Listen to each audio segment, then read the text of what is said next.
parte dessa história, sua cultura, sua língua, sua memória. Bienvenidos amigos de residentes de Somerville a un programa más de Somerviva en español. A esta oportunidad tenemos una invitada muy especial.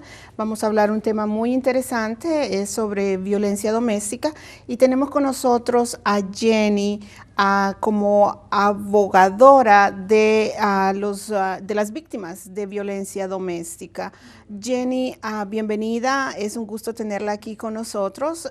Me gustaría saber un poco de usted, cuál es su posición, cuál es el rol que usted tiene dentro del Departamento de Policía de Somerville. Irma, muchas gracias por su invitación. Mi nombre es Jenny Cantalupa, trabajo en la Policía de Somerville como asesora de las víctimas de violencia. Algunas veces trabajo casos también de asistencia cuando las personas han recibido abuso sexual. Hacerles saber un poco de mí, yo soy originalmente de Colombia, llegué a Boston hace 12 años. Cuando llegué no sabía hablar inglés, como todos llegamos acá. Tuve que enfrentar muchas dificultades, tuve que hacer muchos trabajos difíciles para finalmente conseguir un buen trabajo. Desde cuando yo llegué acá de Colombia, la educación que recibí fue que estuve en la Escuela de Leyes y trabajé en la Fiscalía, que se conoce acá como la oficina del abogado del distrito. Cuando trabajé allá, mi experiencia fue en casos criminales y también ayudando a víctimas de la violencia intrafamiliar. El sistema de cómo funcionan las leyes en nuestros países es muy diferente de cómo las leyes funcionan acá. Entonces, al comienzo, yo no pude ir a la escuela de leyes porque necesitaba aprender todo el sistema nuevamente. Lo que decidí fue empezar a estudiar y a trabajar al mismo tiempo. Y usted sabe que como al final tuve mi familia, ahora tengo un hijo. Y todas estas cosas que van pasando al tiempo, lo que pasa es que nosotros tenemos que trabajar muy fuerte. Tener 2 trabajos, 3 trabajos, y yo entiendo cómo es difícil para la comunidad enfrentar todas estas dificultades. Cuando empecé a trabajar en la policía en el 2011, empecé a trabajar como medio tiempo. El trabajo incluía solamente con víctimas de violencia doméstica, hacer la información de todo lo que tiene que ver con la corte y de todos los recursos que hay para la comunidad. Y ahí fue cuando empecé a hacer este tipo de trabajo. Qué bueno, muy interesante su historia y muy motivadora a la vez, porque realmente es un ejemplo a seguir, una persona inmigrante que viene a este país con ciertos estudios y con el deseo de superarse, que ahora pues está en una posición tan clave, tan importante y tan básica. Gracias, Jenny, por compartir su historia con nosotros, pero quisiera que entráramos un poco más ya en el tema de la violencia doméstica. ¿Qué es violencia doméstica? Porque a veces tenemos ese concepto de que si no hay golpes no es violencia todavía. ¿Qué podemos entender por violencia doméstica? Lo que entendemos nosotros por violencia doméstica es que hay un abuso entre la familia.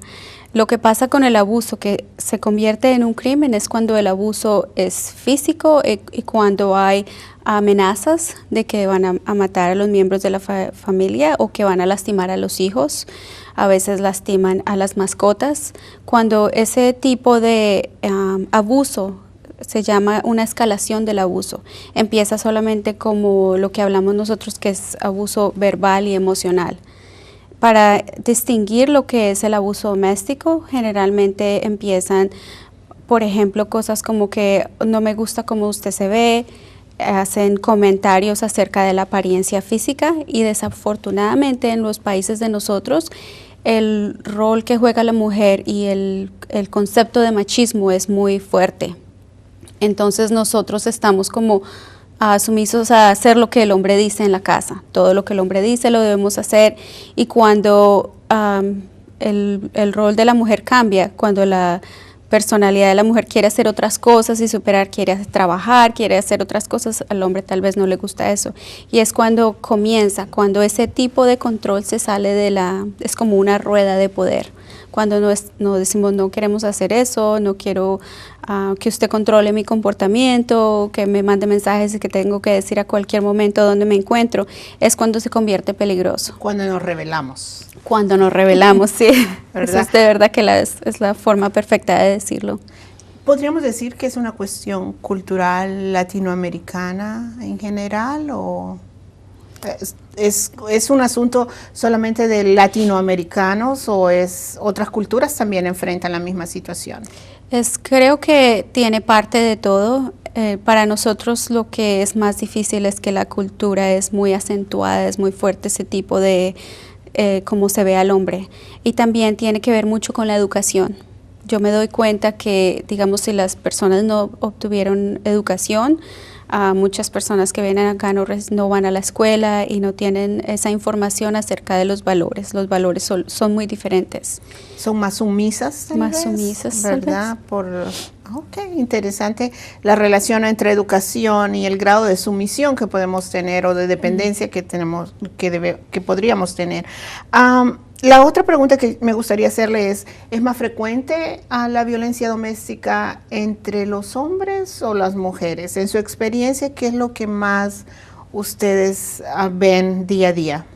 Se ve más frecuente las mujeres, pero eso no quiere decir que no pasa con los hombres.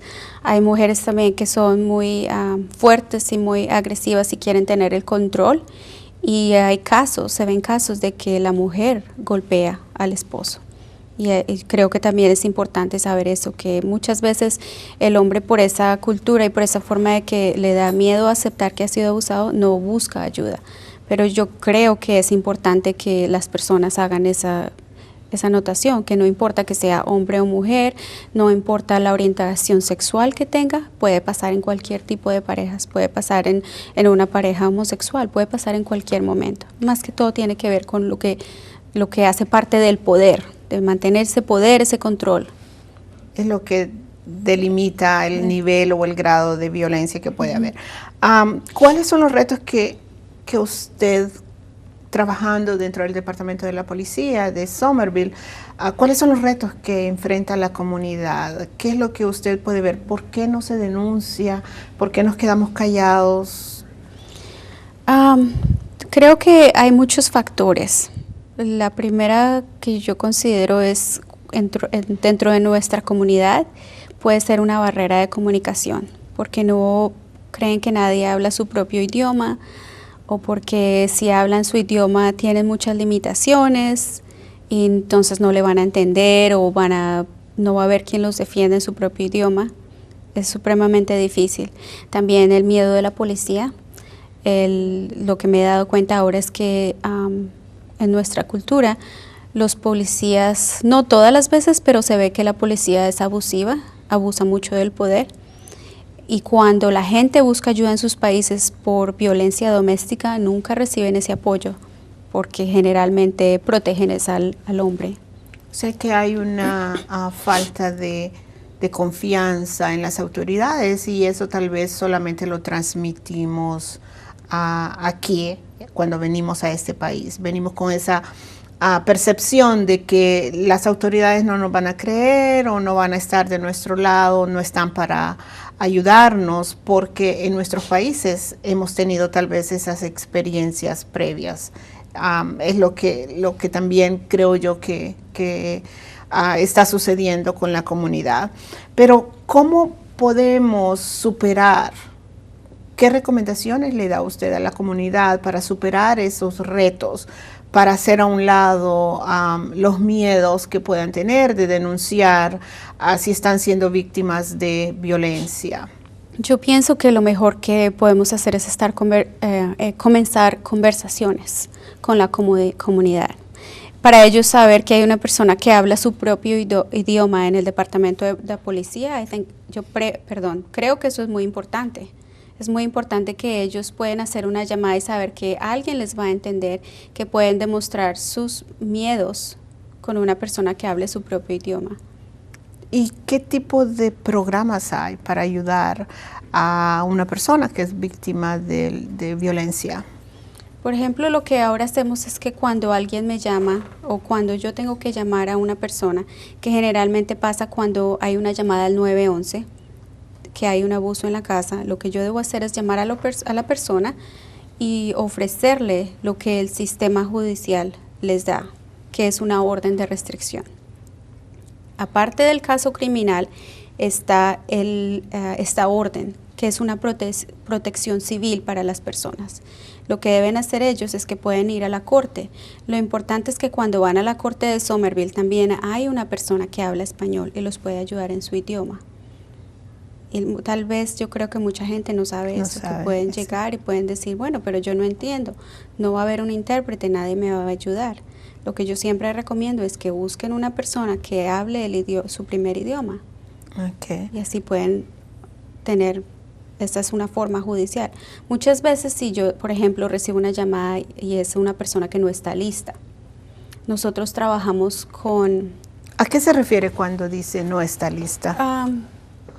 Yo sé que he tenido problemas, ha sido abusivo, no quiere decir que la ha golpeado o que la ha forzado a tener relaciones. Algunas veces para las personas decir esas cosas es muy difícil porque es una experiencia personal. La gente tiene ese temor de admitir que algo está mal en su casa porque en nuestra cultura nos dicen lo que pasa en la casa se queda en la casa, la ropa sucia la lavamos en la casa. Y eso es algo que desafortunadamente se queda con uno. Y cuando hay un problema, es muy difícil para la gente buscar ayuda.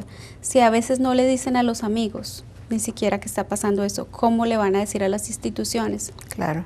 Yo creo que para nosotros es importante que las personas que trabajan en estas instituciones, como la policía, la fiscalía, hablen con la comunidad y les den ese mensaje, que está bien llamar, está bien pedir ayuda, porque muchas veces no pueden solucionar esas cosas solas. Entonces, volviendo al caso, como yo lo estoy diciendo que la persona no está lista, le damos una información de unas agencias con lo que nosotros trabajamos que ofrecen ayuda emocional y no necesita hacer empezar el caso criminal, decir que ha sido abusada, que no está lista, y generalmente lo que hacen es que con el apoyo les dan la oportunidad a la persona para que cuando esté lista de tener esa denuncia lo hagan. Y yo creo que eso es algo muy importante también para ellos. Claro.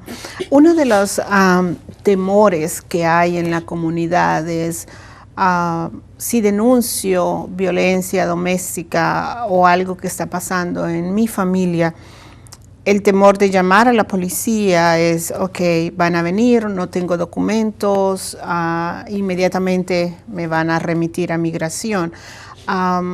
Ese es uno de los grandes temores que nuestra comunidad está enfrentando, pero sabemos que el alcalde firmó una orden ejecutiva a nivel municipal donde dice que la policía no está para hacer cargo sobre situación migratoria de los residentes de Somerville.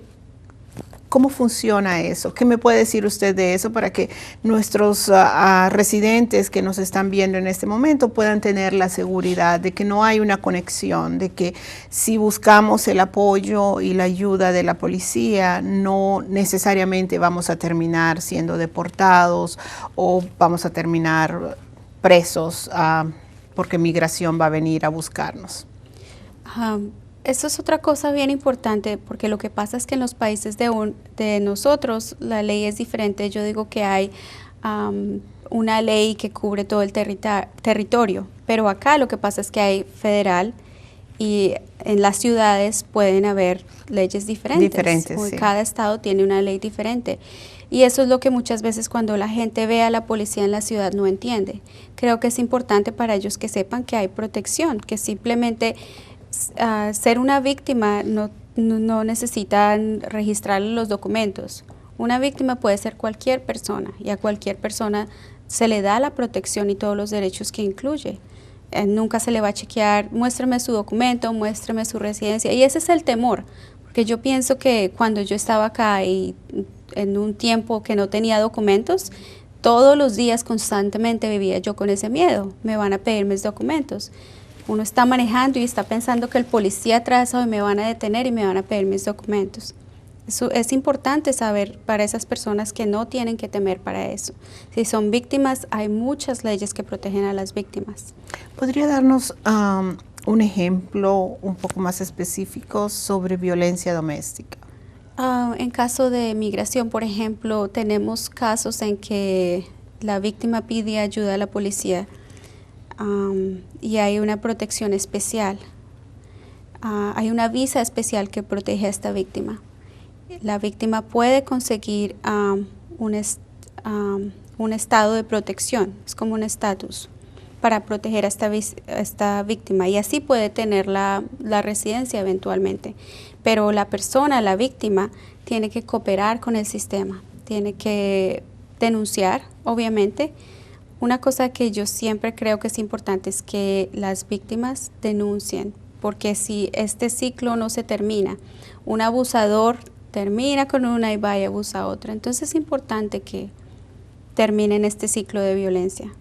Otro aspecto que me llama mucho la atención es el hacinamiento en el que estamos viviendo en nuestras comunidades. 2, 3 familias viviendo en un apartamento. Entonces, eso es como un poco propicio también para que se den ciertas situaciones de violencia o de abuso. ¿Ustedes tienen conocimiento de esto, que realmente está siendo un problema en nuestra comunidad, el hacinamiento en el que estamos viviendo? Y es por la necesidad que tenemos de compartir los gastos de un apartamento, porque no alcanzamos a cubrir el gasto de un apartamento. Pero en su experiencia, ¿esto es un factor que puede determinar ciertos niveles de violencia o de abuso sexual? Algunas veces, pero también depende de la cultura. Lo que pasa es que muchas veces cuando se ven casos así específicos, es muy difícil determinar las causas. Puede ser un incidente que lo puede proporcionar, pero no se sabe específicamente si fue esa la causa. Pero puede pasar en cualquier condición. El abuso puede pasar. Sabemos que puede pasar en las escuelas, puede pasar en el trabajo, puede pasar en cualquier lugar. Lo que yo creo es que lo importante es saber cuándo una persona tiene ese problema, entender cuándo son abusadores, cuándo tienen esos tipos de personalidades como la perversión, que mirando incorrectamente, comportamiento inapropiado. Creo que es importante saber identificarlo y poder denunciarlo, ¿no? Denunciar y prepararse, porque si no lo hacemos, si no hablamos, ¿cómo vamos a hacer para terminar esa? Ok. ¿Hay algo en particular, alguna actividad o algún evento que ustedes estén programando próximamente para que la comunidad pueda participar? Tenemos un evento en este mes, abril. Este mes está conmemorando el derecho de las víctimas de crimen. Tenemos un evento abierto para toda la comunidad. Los invito, si ustedes han sido víctimas de algún crimen, de abuso sexual, o si quieren comentar su historia acerca de cómo llegaron acá, la participación, cómo fueron abusados, o acerca de la violencia doméstica, cualquier tipo de crimen está bienvenido. Es importante que nosotros nos hagamos presentes en este tipo de eventos, porque así vamos a entender todos los servicios y cómo está siendo proporcionado la ayuda en este país. Creo que es muy importante que nosotros participemos. ¿Cuándo va a ser este evento? Este evento es el 23 de abril en el edificio de la policía en Union Square, en la 220 Washington Street. Va a ser a la 1 de la tarde, de 1 a 2. Es muy corto, es en la hora del almuerzo. Sería bueno que pudieran asistir. Es un evento privado. Si alguien quiere compartir su historia, va a tener la oportunidad de hacerlo. Si alguien quiere compartir su historia, esa persona va a ser muy valiente realmente, porque requiere mucha valentía compartir una historia de violencia doméstica o de abuso sexual, cualquiera que sea la situación. Creo que son personas que, si hablan de eso, están ayudando a otras personas a que no se repita la misma historia. Creo que eso es lo importante. Aparte de que son muy valientes, pero están ayudando a la comunidad a evitar que se repitan esas situaciones nuevamente. La última pregunta que tengo para usted es, ¿qué es lo más difícil de su trabajo?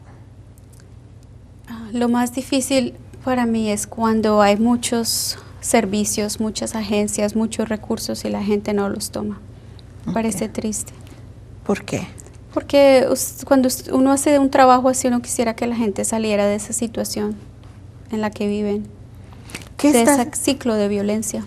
Claro, pero ¿qué estamos haciendo para ayudar a que las personas salgan de ese ciclo de violencia? La verdad, yo creo que hay que empezar a tener conversaciones antes de ser adultos, cuando las personas son más jóvenes.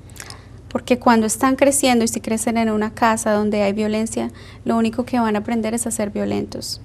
Yo creo que debemos empezar conversaciones antes. Usted dijo un punto muy importante, debemos comenzar conversaciones antes de ser adultos. He tenido oportunidad de ver algunas relaciones entre jóvenes que no son muy saludables, que digamos. ¿Hay algún programa para los jóvenes para que los jóvenes puedan identificar si una relación es saludable o no es saludable para ellos? ¿O cuáles son los signos que ellos deben saber? En este momento hay un programa en organización, se llama Respond. Ellos van a las escuelas y hablan con los estudiantes acerca de tener relaciones saludables. Sé que hay personas bilingües también que hablan varios idiomas. Es importante para cuando las personas no solamente hablan español, saber esto también. Y al empezar una relación,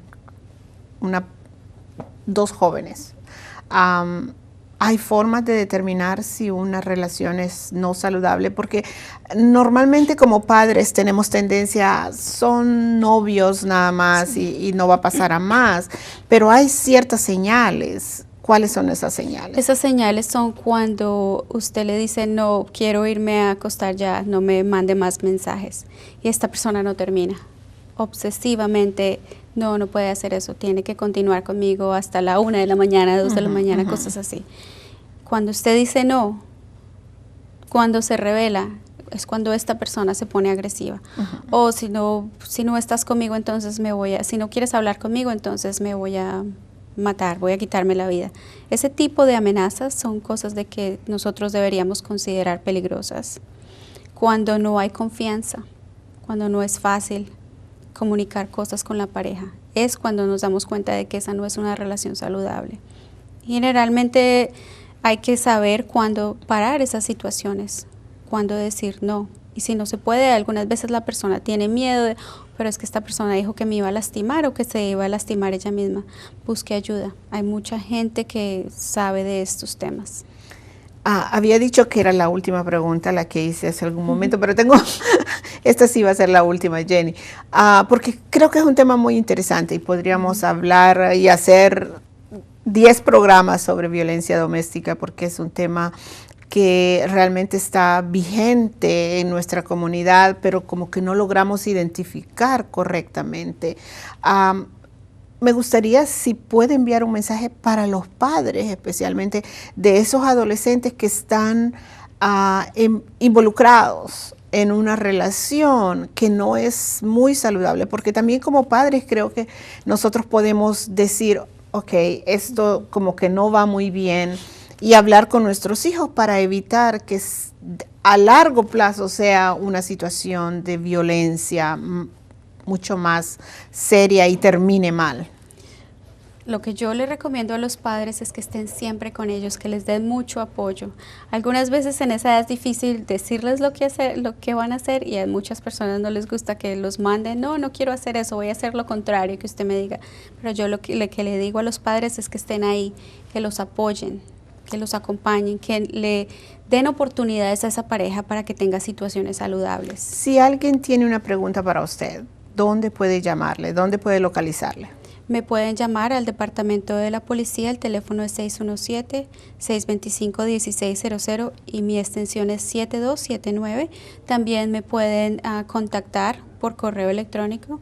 Si quieren hacer una cita, pueden ir a la oficina y nosotros ahora tenemos la oficina en el lobby y cualquier persona puede ir y pedir ayuda, pedir una cita. Perfecto, muchísimas gracias.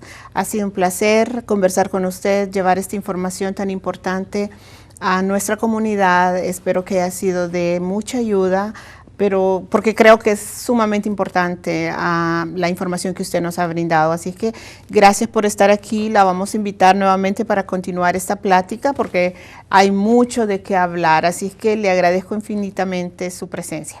Muchas gracias por su invitación.